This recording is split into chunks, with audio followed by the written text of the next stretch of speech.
कथा में आगे हम देखते हैं कि हनुमान जी श्री राम का जयकारा लगाते हुए लंका के लिए रवाना हो जाते हैं।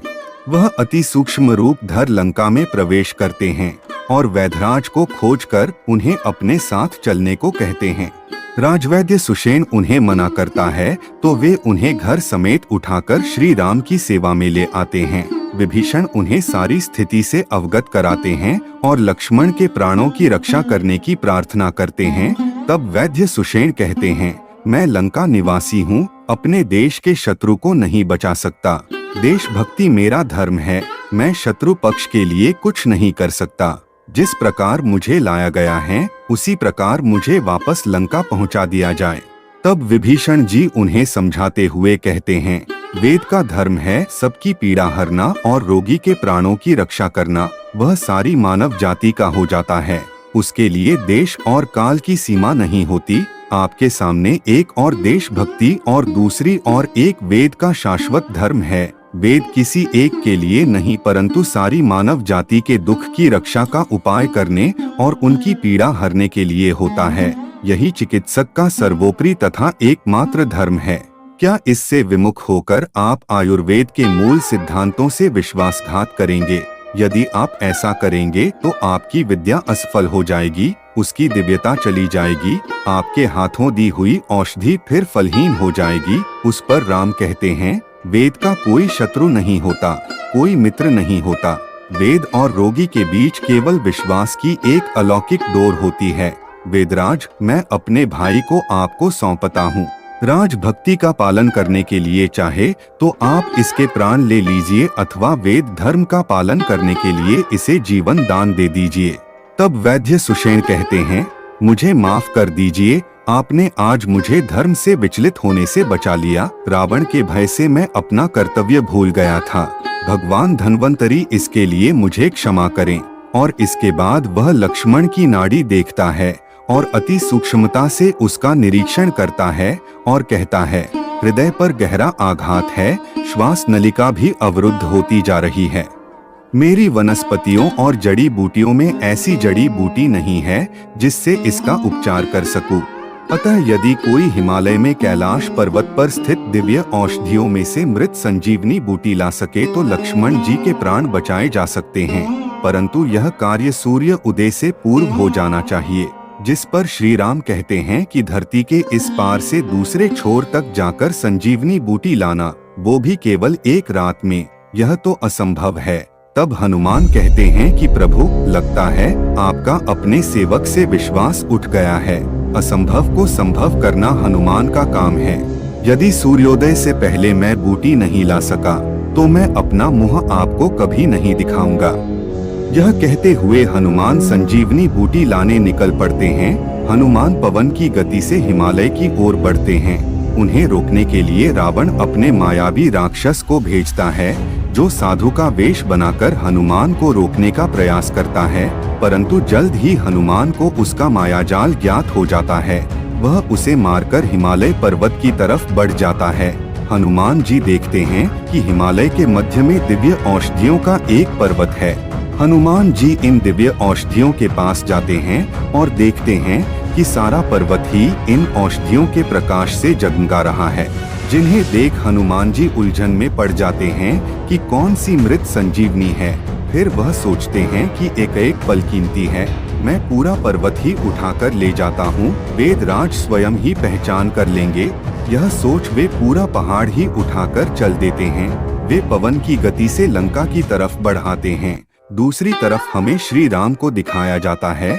वह गहन अवसाद में डूबे लगातार विचार कर रहे हैं कि मैं कितना अभागा हूँ कि मेरे होते हुए भी बाण लक्ष्मण को लगा। यह बाण मुझे क्यों नहीं लगा? मेरे प्राण क्यों ना लिए? कहीं ऐसा ना हो कि हनुमान के आने से पहले सूर्य उदय होकर रघुकुल का सूर्य अस्त कर दे।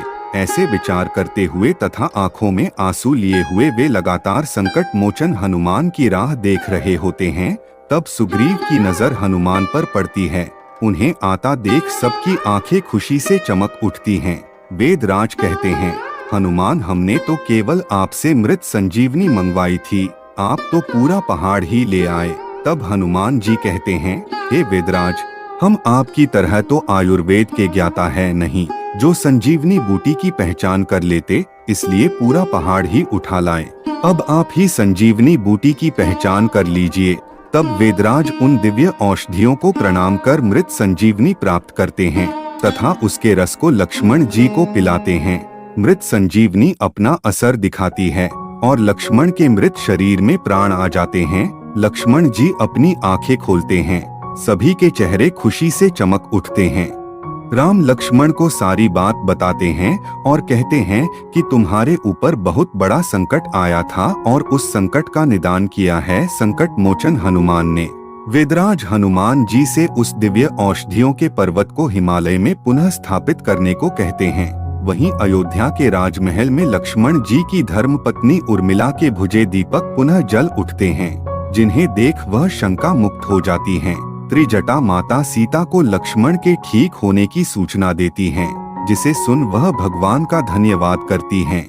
जैसे ही लक्ष्मण जी के स्वस्थ होने की खबर मेघनाथ को मिलती है, वह विचलित हो उठता है और कहता है, बहुत हो गया यह बच्चों वाला खेल। अभी तक मैं उनसे सामान्य युद्ध कर रहा था, किंतु अब मुझे लगता है मेरे दिव्य अस्त्र शस्त्रों के प्रयोग का समय आ गया है। जिसके बाद वह एक गुप्त स्थान पर देवी निकुंभला को प्रसन्न करने के लिए यज्ञ का आयोजन करता है, ताकि वह देवी से दिव्य रथ प्राप्त कर सके और उस पर सवार होकर राम और लक्ष्मण का वध कर राक्षसों को विजयी बना सके।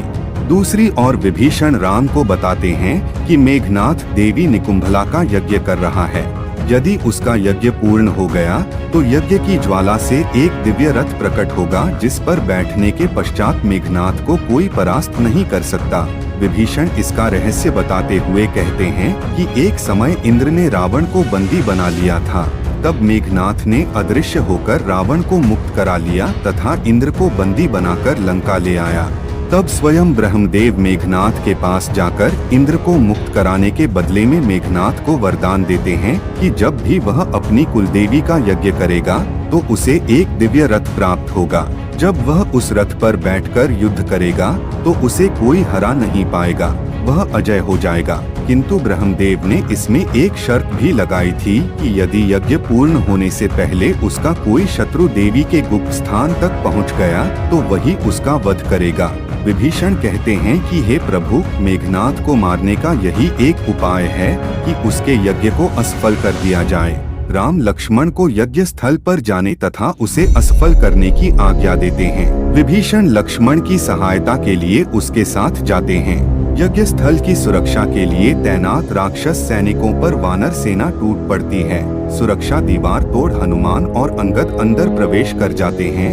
हनुमान पानी डालकर यज्ञ अग्नि को बुझा देते हैं। मेघनाथ का यज्ञ असफल हो जाता है।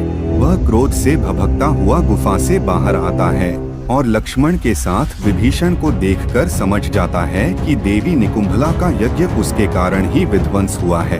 वह विभीषण पर अपना क्रोध उतारता है और उस पर लक्ष्य साध कर बाण चलाता है, लेकिन लक्ष्मण अपने दिव्य बाण से उसे नष्ट कर विभीषण के प्राणों की रक्षा करते हैं। इससे आगे की कहानी देखने के लिए हमारे चैनल को सब्सक्राइब कीजिए तथा प्लेलिस्ट में जाकर संपूर्ण रामायण कथा देखने का सौभाग्य पाइए।